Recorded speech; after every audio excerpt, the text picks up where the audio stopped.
Okay, picture this. You are dropped right in the middle of a literal frozen wasteland.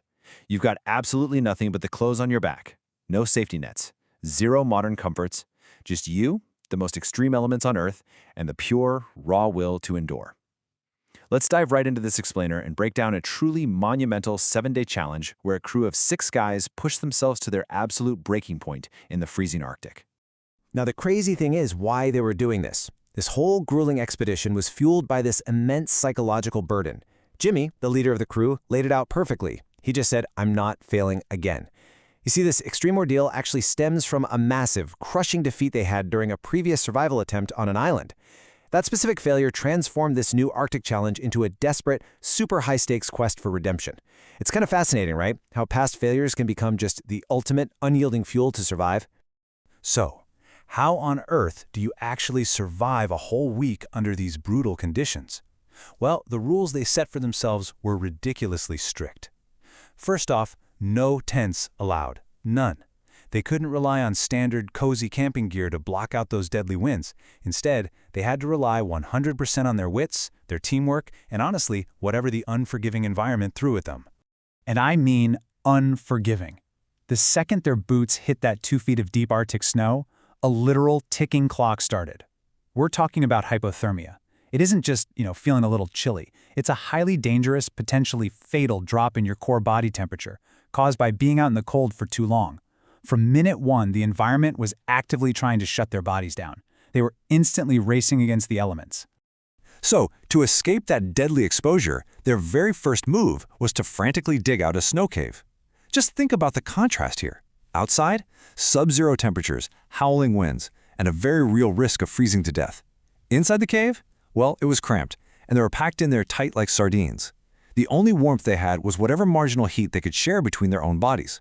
It gave them absolutely the worst sleep of their lives, but hey, it was the only barrier between them and that lethal Arctic air. They were basically in a dead sprint against a rapidly setting sun to get this base camp established. The threat stacked up insanely fast. No tents, dropping temps, the immediate need for shelter, and they absolutely had to get a fire going just to melt snow so they'd have drinking water. And hanging over all of this was the ultimate penalty for tapping out. If it got to be too much, you could shoot a flare to call the daily rescue plane, but only after suffering the humiliating penalty of shaving your head completely bald. Talk about high stakes, right? Just to put the sheer severity of this cold into perspective, it was noted that exposure to the wind for just 10 minutes could cause a limb to literally freeze. And look, that wasn't some dramatic exaggeration for the cameras. Out there on the ice, as temperatures plummeted below zero, the threat of losing fingers and toes became a very harsh, very terrifying reality on night number 1. And that threat hit them fast in the form of frostnip. Now, if you don't know, frostnip is that early stage of freezing where your skin turns totally white and goes numb. It is your body's final, screaming warning before severe, irreversible frostbite kicks in. By day 2, Chandler, one of the crew members, looked out and saw his toes had turned completely white. They had to scramble. They desperately used body heat to save his toes. Specifically, by taking his bare, freezing foot and shoving it directly into another guy's armpit just to get the blood flowing again. Wild, right? But the cold wasn't the only problem. To stay alive and melt drinking water, they desperately needed fire. And then, disaster strikes. The wet wood crisis. An overnight snowstorm totally blanketed their camp, soaking all the firewood they had gathered. Think about it. Without dry wood, you have no fire. And without fire in the Arctic, you simply don't survive. It was essentially a ticking death sentence. Figuring a way around that wet snow required some serious next-level ingenuity. Since the outside of every branch was soaked, they had to hunt down a dead tree, physically crack the logs open to get to the completely dry wood hidden in the center, and then meticulously shave that inner wood down into these super thin feathers. It was only those tiny, dry little wood shavings that could actually catch a spark and ignite the flame that ultimately saved their camp.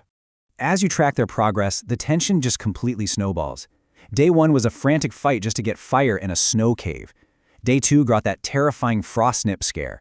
Then day 3 hits, and their big attempt to drill through the ice for food is a total bust. By day 4, pure despair sets in because the hunger is getting real. And then day 5, they are down to their absolute last pathetic little meal. The food is gone.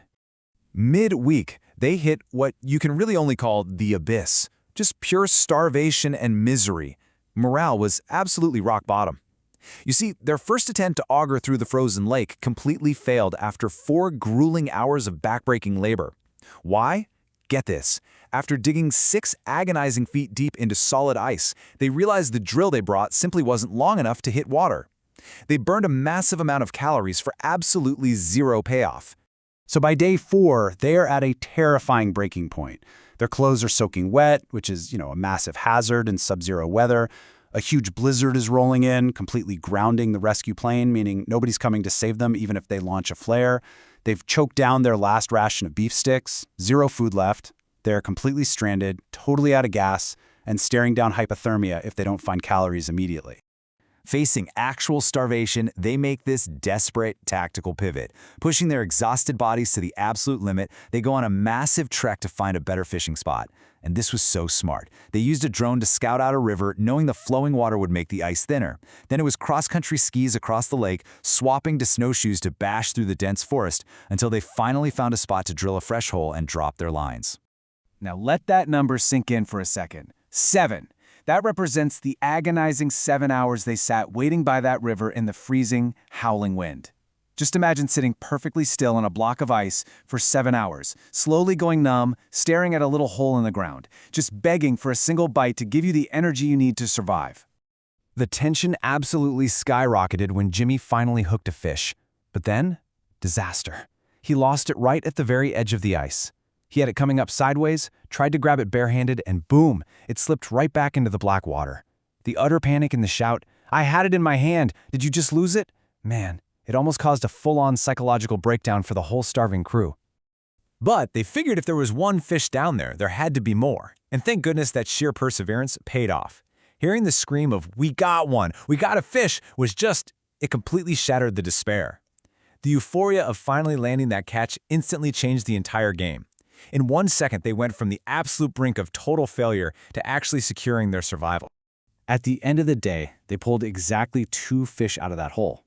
Now, on a normal Tuesday, a fish is just a meal, right?